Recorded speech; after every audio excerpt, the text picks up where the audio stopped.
श्री स्वामी समर्थाच्या आपल्या या व्हिडिओमध्ये मी तुमच्यासाठी चौथा अध्याय संपूर्ण विस्तारित प्रमाणात कथा व श्लोकांसहित घेऊन आले आहे। या अध्यायातील पहिला श्लोक असा की जय जय स्वामी समर्था परब्रह्म सच्चिदानंदा अनंत कोटी ब्रह्मांड नायका अखंड विवेक सागरा।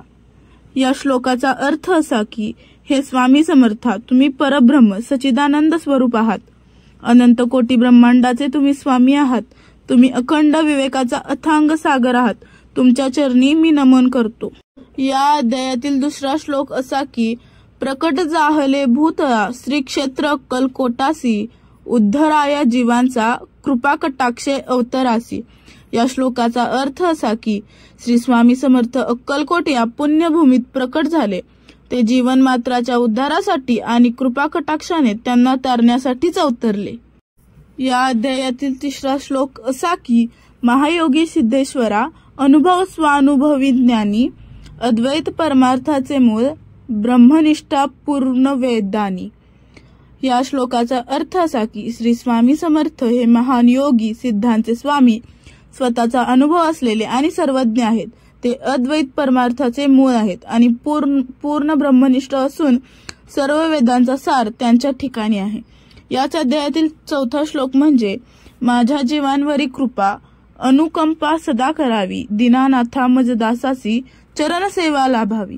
या श्लोकाचा अर्थ असा की हे दीनांच्या नाथा, माझ्यासारख्या दासावर सदैव तुमची कृपा व करुणा राहो, मला तुमच्या चरणांची सेवा सतत लाभो हीच प्रार्थना। याच अध्यायात काही कथाही आहेत। या कथांची प्रस्तावना म्हणजेच अध्यायाची सुरुवात श्री स्वामींच्या गुणगुणाने होते। परब्रह्म योगेश्वर अनुभव स्वरूप अद्वैताचे मूर्तिमंत रूप म्हणून वर्णन केले जातात। त्यांचा महिमा अपरंपार आहे हे तर आपल्याला ठाऊकच आहे। यातली पहिली कथा म्हणजे वाळवंटातील वस्ती।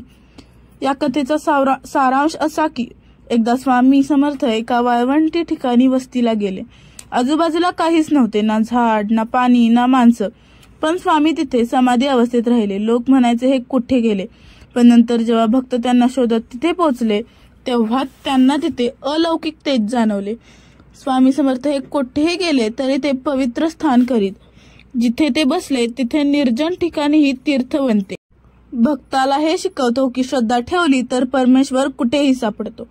यात अध्यायातील दुसरी कथा म्हणजे वैराग्य घेणाऱ्या तरुणाची परीक्षा। कथेचा सारांश असा की एक तरुण वैराग्य घेण्यासाठी स्वामींच्या दर्शनाला आला, म्हणाला मला संसार सोडायचा आहे।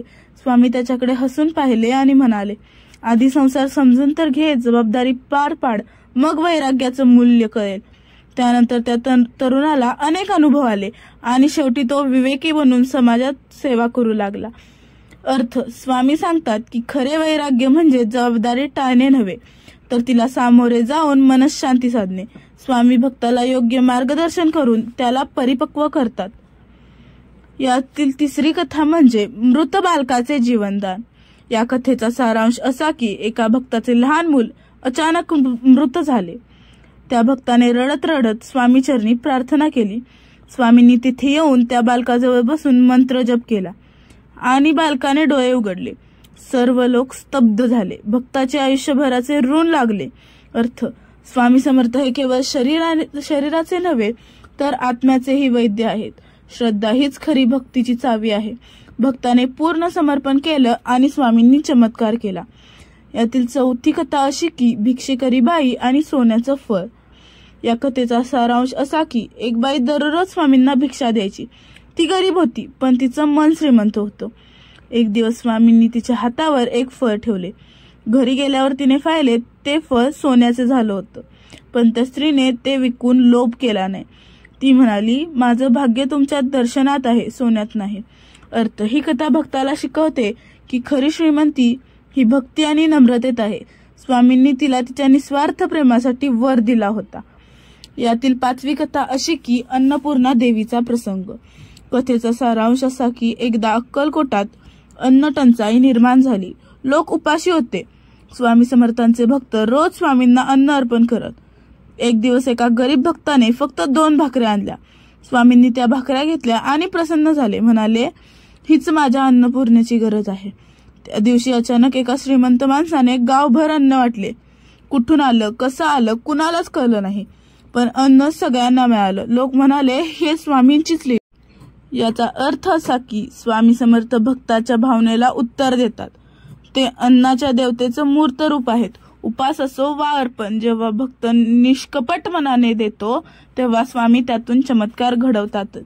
6वी कथा म्हणजे मरणास पायबंद. या कथेचा सारांश असा की एका वृद्धाला मृत्यूचं भय सतावत होतं. तो खूप आजारी होता. त्याने शेवटी स्वामी चरणी शरण घेतली. स्वामींनी त्याचं कपाळ पाहून म्हटलं, अजून वेळ आहे. त्या क्षणापासून त्या माणसाची तब्येत सुधारली. तो उठून बसला. काही दिवसांनी तो पूर्ण बरा झाला. अर्थ, श्री स्वामी समर्थ हे केवळ भक्तांचे दुःख दूर करत नाहीत, तर मृत्यू सुद्धा त्यांच्या इच्छेविना काही करू शकत नाही. भक्त जर पूर्ण समर्पित असेल तर त्याला स्वामींचं संरक्षण लाभतं. यातील 7वी कथा अशी की विठोबा भक्ताची परीक्षा. कथेचा सारांश, एक भक्त वारकरी होता. तो दरवर्षी पंढरपूरला वारीस जात असे. पण त्या वर्षी स्वामी त्याला म्हणाले, वारीस नको जाऊस, इथेच बस. त्याला खूप दुःख झालं, पण त्याने स्वामींचं ऐकलं. काही दिवसांनी वारीच्या मार्गावर मोठा अपघात झाला. अनेक भाविक अडकल्याची बातमी आली. स्वामींनी त्याला वाचवलं होतं आणि त्याच रात्री त्याला स्वप्नात श्री विठोबा दर्शन देऊन म्हणाले, तू स्वामींचं ऐकलंस म्हणजे माझंच ऐकलंस. याचा अर्थ असा की स्वामी समर्थ हे सर्व देवांचे मूळ आहेत. भक्ताचा विश्वास हा जर दृढ असेल तर स्वामी त्या विश्वासाला योग्य तो पुरस्कार देतातच.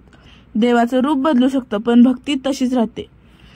याच अध्यायातील 8वी कथा म्हणजे राक्षस वृत्तीचा नाश. या कथेचा सारांश असा की एका गावात एक दुष्ट व्यक्ती होती. तो सतत लोकांना त्रास द्यायचा. त्याच्या विरोधात कोणीही जाऊ शकत नव्हते.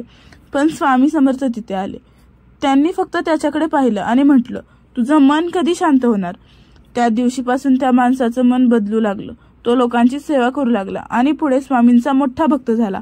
अर्थ, श्री स्वामी समर्थ केवळ भक्तांची नाही तर राक्षसी वृत्ती असलेल्या जीवांचाही उद्धार करतात.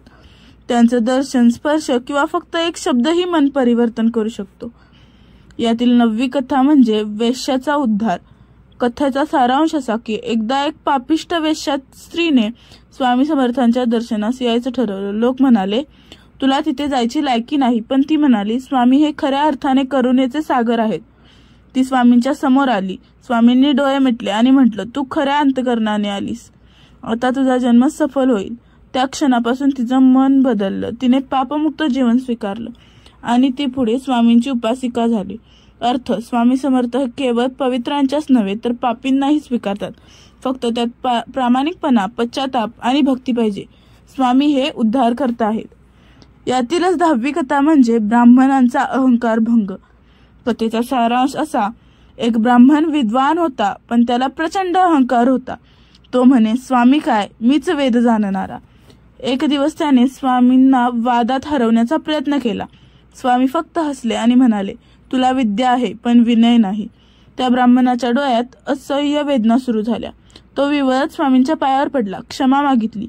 स्वामींनी त्याला क्षमा केली आणि ज्ञानात विनय हवा हे शिकवलं. अर्थ, खरं ज्ञान हे अहंकाराने नव्हे तर नम्रतेने फळतं. स्वामी समर्थ कोणालाही शिकवू शकतात, अगदी ज्ञानाचा गर्व असलेलाही. यातील 11वी कथा अशी की स्वामींचे साक्षात रूप. कथेचा सारांश, एका भक्ताने प्रार्थना केली, माझ्या हृदयात तुम्ही साक्षात प्रकट व्हा. स्वामी हसले आणि म्हणाले, बाहेर शोधू नकोस, मी तुझ्याच अंतरात आहे. त्या भक्ताला ध्यानात, मंत्रात आणि ध्यानधारणा करताना सतत स्वामींची अनुभूती येऊ लागली. त्याचं जीवन शांत आणि आनंदमय झालं. अर्थ, स्वामींचं खरं रूप ही अंतकरणातली अनुभूती आहे. भक्तीने, ध्यानाने आणि एक श्रद्धेने त्यांचं साक्षात दर्शन अनुभवता येतं. अंतिम उपसंहार, स्वामी समर्थांच्या लीला. गोश्वारा. या अध्यायात अनेक प्रसंग, चमत्कार, भक्तांच्या परीक्षा आणि कृपादृष्टी यांचं दर्शन होतं. प्रत्येक प्रसंग हे आत्मा उद्धारक आहे. शेवटी लेखक प्रार्थना करतो, हे स्वामी, माझ्यावर अशीच कृपा राहो. माझं जीवन तुमच्या चरणी अर्पण हो. या लीलांमधून मला आत्मबोध मिळो. या 4थ्या अध्यायाचा सारांश असा की स्वामी समर्थ हे सर्वव्यापी, सर्वज्ञ आणि सर्व शक्तिमान आहेत. त्यांच्या कृपेमुळे कोणतंही जीवन सुधारू शकते. भक्ती, नम्रता आणि विश्वास यांनी ते प्राप्त होतात. ते केवळ गुरु नव्हे तर पूर्ण परब्रह्म आहे. पुढील सर्व अध्यायांसाठी आपल्या चॅनेलला सबस्क्राईब करा. व्हिडिओ आवडल्यास एक लाईक करा आणि कमेंटमध्ये श्री स्वामी समर्थ लिहायला विसरू नका. स्वामी महाराजांची कृपा आपल्यावर सदैव राहो.